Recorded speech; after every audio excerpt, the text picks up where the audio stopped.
मान लीजिए कि आपने किसी कंपनी का शुरुआती 1% भी मांग खरीदना चाहा या फिर कहिए पहला शेयर भी कंपनी से आपने लिया, तो इसे प्राइमरी मार्केट कहा जाता है। यानी स्टॉक एक्सचेंज में जो आईपीओस आते हैं वो प्राइमरी मार्केट के तहत आते हैं, प्राइमरी बाजार के तहत आते हैं। अच्छा, तो फिर सेकेंडरी बाजार क्या होता है? यानी आज के सेशन में जिन मार्केट इंटरमीडिएरी की हम चर्चा कर रहे हैं वो असल मायने में आपके और शेयर के बीच में पड़ने वाले लोगों की चर्चा है। तो मेरे प्यारे साथियों, ये सारी की सारी वो लिस्ट है जो हम पढ़ाएंगे, जो मैं आपको ऑलरेडी बता चुका हूं कि क्यों ना मैं किसी कंपनी में हिस्सा ले लूं, क्यों ना मैं किसी अंबानी, अदानी, टाटा, बिरला इनमें हिस्सा ले लूं। मेरे दिमाग में लंबे समय से चल रही है कि मुझे हिस्सा लेना है। जैसे भारत के अंदर एमबीए चाय वाला ने किया, जैसे यहां पर बहुत सारे देश के अंदर दुकान चलती है जिन्होंने इसी तरह से अपने प्रोडक्ट को फ्रेंचाइजी आइटम के माध्यम से लोगों के बीच बेचना शुरू कर दिया। तो डीमैट क्या है?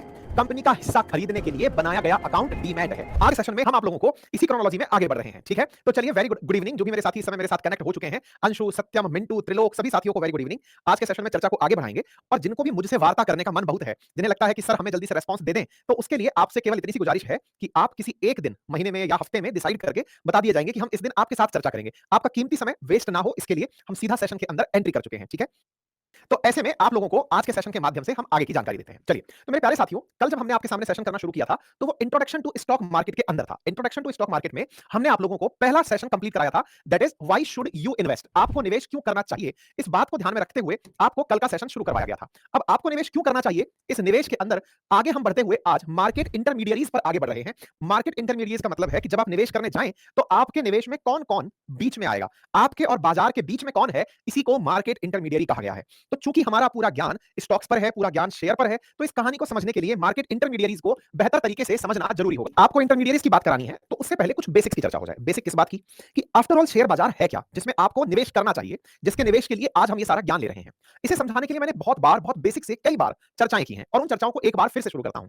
चर्चा कुछ इस तरह से है, किसी भी प्रकार से हम इसको ऐसे समझें कि आज मान लीजिए कि आप अपने शहर के किसी भी बेहतरीन मूंगफली वाले को देखते हैं, गजक वाले को देखते हैं, मिठाई वाले, क्योंकि सीजन सर्दी का चल रहा है, तो उत्तर भारत में सर्दी के समय गजक की बहुत सारी दुकानें चल रही हैं। गजक जानते हो, गजक चिक्की अगर जानते हो बढ़िया, नहीं तो मिठाई जानते हो, कुछ भी आप, मसाला पापड़ी जानते हो, कुछ भी जानते हो। हम राजस्थानी लोग हैं तो मीठा खाना, तीखा खाना ये हमारे स्वाद में है। आप अपने दिमाग में किसी भी एक व्यक्ति को बिठा लें एक बार के लिए, और जब आप किसी व्यक्ति को अपने दिमाग में बिठा लें तो आपको ये समझ में आए कि यार इसका धंधा बढ़िया चल रहा है, क्या मैं इसके धंधे के अंदर हिस्सेदारी मांग सकता हूं क्या? तो अब आप उसके पास हिस्सेदारी मांगने गए। मान लीजिए आप अपने शहर की किसी बढ़िया सी एक दुकान को दिमाग में बिठा लो और दुकान में बिठाकर ये डिसाइड करो कि मैं इस व्यक्ति से हिस्सेदारी मांगने जा रहा हूं कि भैया मुझे अपनी दुकान के अंदर थोड़ी जगह दे दो, मैं आपके यहां मालिक बनना चाहता हूं। वो आपको धमका के वापस भेज देगा। मालिक बनने का ख्वाब देखते हो, तुमको मालिक हम कैसे बना दे भाई? तुम अल्टीमेटली हो कौन जो तुम्हें मालिक बना दे? अब आपके दिमाग में एक प्रश्न आएगा, मैं हूं कौन? मैं पैसे वाला आदमी हूं, मालिक बनना जानता हूं। तो आपसे वो दूसरा सवाल करेगा, ठीक है आपको मालिक बनने की चेष्टा है, आपको मालिक बनाने का सपना हम पूरा कराएंगे, लेकिन एक बात बताओ गुरु, आपको मालिक बना तो दें, लेकिन ऐसा आप मुझे क्या दे दोगे? तो आपने जवाब दिया कि मैं आपको पैसे दे दूंगा। फिर आपके सामने अगला प्रश्न आया, पैसे दे दोगे, ऐसा कैसा पैसा दे दोगे, तुम मेरी दुकान खरीद लोगे क्या? फिर मैं कैसे मालिक बनूंगा? तो आपने दुकान वाले को एक ऑप्शन सुझाया। ऑप्शन ये था कि भाई साहब एक काम क्यों नहीं करते आप? बोले बताओ, आपकी कंपनी की एक बार आप वैल्यू लगा लो, इस दुकान की एक वैल्यू लगा लो। बोले मेरी दुकान की वैल्यू 1 करोड़ रुपए है। बोले एक काम करो, आपने वैल्यू लगाई, आप एक काम करो बढ़िया से किसी सीए को और बुला लाओ, उस सीए को बुला करके उससे भी बढ़िया से वैल्यू लगवा लो कि आपकी दुकान की वैल्यू कितने रुपए है, और इसमें ये भी लगा लो कि 5 साल तक अगर ऐसे ही बढ़िया चलती रही तो मुनाफा इतना बनेगा। और सुनो एक काम करो, इसमें आपकी ब्रांड वैल्यू भी जोड़ लो कि भाई फलाने सिंह मिठाई वाले, इनकी दुकान की इतनी पुरानी साख है, तो साख हासिल करने में भी खर्चा लगता है, अब सब जोड़ लो। आपने सब जोड़ लिया। तो बोले अब देखो, जब आपने इतना सब कुछ जोड़ लिया तब आपको पता चला कि आपकी इस दुकान की वैल्यू 2 करोड़ रुपए है। बोले हाँ मैंने पता कर लिया। बोले ठीक है, अब आप इस 2 करोड़ की वैल्यू के साथ इस दुकान को चलाते रहो जैसे चला रहे थे, मुझसे 20 लाख रुपए ले लो। आपको वो बोला 20 लाख रुपए मैं लेकर के करूंगा क्या? बोले आप इस 20 लाख से एक जगह दुकान और खरीदो, मैं आपको कैश दे रहा हूं, इस 20 लाख से आप अपनी एक और दुकान शुरू करो। दुकान वाले के दिमाग में आइडिया आया कि अगर मैं 20 लाख रुपए और ले लेता हूं तो 20 लाख रुपए लेकर मैं एक दुकान और शुरू कर दूंगा। फिर उसने मुझसे पूछा, आप इस एवज में मुझसे क्या चाहते हो? बोले मैं आपसे चाहता हूं कि आपकी दुकान का 10% हिस्सेदार मैं बन जाऊं। बोले यार इसमें तू मेरा मुनाफा 10% लेकर चला जाएगा। बोले सर 10% मुनाफा लेकर जाऊंगा ये आपको दिख रहा है, लेकिन आप ये क्यों भूल जा रहे हैं कि आपने एक दुकान से 2 करोड़ का नाम बना लिया, आप दूसरी दुकान ऐसी की ऐसी और खोलने जा रहे हैं। एक्सपर्टाइज आपकी है, किचन कारीगरी आपकी है, ब्रांड नेम आपका है, आपके नाम से एक और दुकान खड़ी हो गई और वो दुकान भविष्य में हो सकता है कि वो भी 2 करोड़ की हो जाए। फिर क्या कीजिएगा? तो फिर अचानक दुकानदार के दिमाग में बात आई कि यार तुम बात तो गुरु सही कर रहे हो, अगर तुम्हारी मैं इस बात को मान लूं तो इसमें तो कोई ऐतराज नहीं है कि अगर इस तरह से ये काम कर जाए तो निश्चित ही ये तो फायदे का सौदा है। आपने सामने वाले के दिमाग में बढ़िया से भर दिया, बहुत अच्छे से एक बात भर दी कि सर आपने अगर मेरे साथ में निवेश करना चाहा तो मैं कहीं ना कहीं आपको एक और दुकान खोलने का जो ड्रीम है ना उसको पूरा करने में मदद कर दूंगा। कोई बात नहीं साहब, दुकानदार इस बात को भी मानकर खुश हो गया कि भाई ठीक है तुम मुझे आने वाले समय में एक दुकान और खोलने में मदद कर दोगे। मिठाई वालों ने बढ़िया से एक दुकान की कीमत 2 करोड़ रुपए ले रखी थी, उन्होंने अपना 10% हिस्सा 10% हिस्सा किसी व्यक्ति को, मान लीजिए ए दुकान वाला था, इसने बी व्यक्ति को दे दिया और उस हिस्से से 20 लाख रुपए प्राप्त किए और वो 20 लाख से एक और दुकान खड़ी कर दिया। ए नाम के व्यक्ति ने एक और दुकान खड़ी कर दी जिसका नाम ए डैश था। अच्छा, अब ए दुकान के साथ-साथ एक और दुकान की कमाई आने लगी क्योंकि आपने 20 लाख रुपए उसे दिए थे। इस व्यक्ति ने अपने अनुभव से इस ए डैश से मुनाफा कमाना शुरू किया। इस कमाए हुए मुनाफे से हो सकता है साल 2 साल बाद में इस ए डैश की वैल्यू भी 2 करोड़ रुपए मार्केट में आंकी जाए। मत मानो 2 करोड़ आंकी गई, मान लो 1 करोड़ भी आंकी गई, मान लो 40 लाख रुपए भी आंकी गई, तो उसने तो लगाए 20 लाख ही थे, उसने मात्र साल भर चल के अपनी वैल्यू 40 लाख करा ली।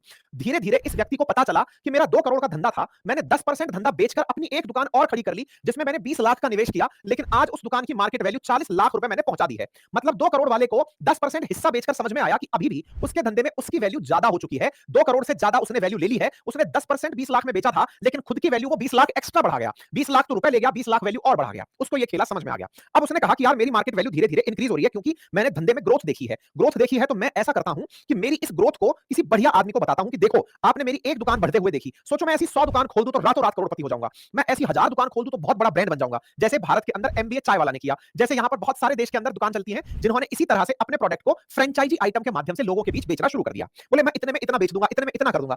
मतलब ये हुआ कि आपको अगर एक बार अपनी वैल्यू पता चल जाए तो आप निवेशकों से उसमें हिस्सेदारी साझा करके धंधे को बड़ा कर सकते हो। अर्थात आपका धन किसी दूसरे के धंधे को बड़ा करता है। बस यही लालच है जिसके चलते कोई भी बड़ी कंपनी निवेशक तलाशती है और यही बड़ा कारण है कि कोई भी बड़ी कंपनी निवेशक में भारत के नागरिकों को तलाशती है। जब निवेशक प्राइवेट तलाशे जाते हैं, मतलब भारत के नागरिकों को नहीं वैल्यू दी जाती, तब तक उस कंपनी को अनलिस्टेड कंपनी कहा जाता है। लेकिन जब कंपनी लिस्टेड होकर बाजार में, उस बाजार में जिसे आप शेयर बाजार कहते हैं, जो कि Bombay stock exchange, national stock exchange के नाम से आप जान रहे हैं, जब जाकर वो अपने आप को वहां रजिस्टर करके अपने हिस्से बेचने लगता है, तो उसे लिस्टेड कंपनी कहते हैं। अंतर अनलिस्टेड और लिस्टेड में जो बेसिक अंतर समझा रहा हूं, वो एक प्रकार से यूं समझिए कि मैंने अपनी हिस्सेदारी अभी तो ओपन मार्केट में बेची और एक बार उस मंडी में आकर बेची जहां रोज हिस्से बिकते हैं, हिस्से खरीदे जाते हैं, नए हिस्से बनाए जाते हैं, पुराने हिस्सों के मोल भाव किए जाते हैं। ये सब काम जहां होता है वो नेशनल स्टॉक एक्सचेंज और बॉम्बे स्टॉक एक्सचेंज होता है। खैर, अभी हम यहां पर पहुंचेंगे, लेकिन उससे पहले एक और बात की चर्चा करते हैं। और वो बात क्या है कि सर, मुझे अगर किसी कंपनी में हिस्सा खरीदना है, कल आपने बताया कि हिस्सेदारी पुष्पा की तरह चाहे 4% की हो, चाहे 0.004% की हो, हिस्सेदारी तो हिस्सेदारी होती है। जब आपने कल हिस्सेदारी के बारे में बताया तो मैं कल से ही ख्वाब देख रहा हूं कि क्यों ना मैं किसी कंपनी में हिस्सा ले लूं, क्यों ना मैं किसी अंबानी, अडानी, टाटा, बिरला इनमें हिस्सा ले लूं। मेरे दिमाग में लंबे समय से चल रही है कि मुझे हिस्सा लेना है। चलो अच्छी बात है, आपके दिमाग में हिस्सेदारी चल रही है तो सर मुझे बताइए हिस्सेदारी लेने का तरीका क्या हो सकता है। मैं कहा आइए, आपके और कंपनी के इस हिस्सेदारी के बीच में आज जितने भी व्यवधान हैं उनकी एक-एक करके चर्चा करते हैं और उसी चर्चा को हम मार्केट इंटरमीडियरी कहते हैं। यानी आज के सेशन में जिन मार्केट इंटरमीडियरी की हम चर्चा कर रहे हैं, वो असल मायने में आपके और शेयर के बीच में पड़ने वाले लोगों की चर्चा है। तो मेरे प्यारे साथियों, ये सारी की सारी वो लिस्ट है जो हम पढ़ाएंगे, जो मैं आपको ऑलरेडी बता चुका हूं। तो अब आज के सेशन में हम कल के सेशन से आगे बढ़ते हुए, जहां मैंने आपको ये बताया था कि आपको कहां इन्वेस्ट करना चाहिए, उससे आगे लेते हुए चल रहा हूं। और चूंकि हमारा मार्केट में बात करना आपके लिए स्टॉक मार्केट में है, इक्विटीज में है, तो इक्विटीज के लिए आज मैं आपको लेकर चल रहा हूं कि आपके और शेयर के बीच में कौन-कौन आता है। कौन-कौन आता है तो उसके लिए हम चर्चा करेंगे रेगुलेटर्स की, जो कि गार्जियन है हमारे कैपिटल मार्केट के, हमारे उस बाजार के जहां से हम निवेश की बात करते हैं। तो आइए शुरुआत करते हैं इस पूरे बाजार की, शेयर बाजार की, जहां शेयरों को खरीदा बेचा जाता है और इसकी पूरी डिटेलिंग को समझने का प्रयास करते हैं। सबसे पहला प्रश्न है कि ये स्टॉक मार्केट है क्या? मैंने अभी हाल आपको क्या बताया? मैंने बताया कि मित्र, आप किसी कंपनी का हिस्सा खरीदना चाहते हैं। बोले हाँ, मैं खरीदना चाहता हूं। मैंने कहा आप जिस कंपनी का हिस्सा खरीदना चाहते हैं, वही हिस्सा कोई और भी तो खरीदना चाहता होगा। बोले हाँ, ऐसे बहुत से लोग होंगे जो खरीदना चाहते हैं। मैं अपने उदाहरण के रूप में बताऊं कि मैंने हाल ही में जो मेरी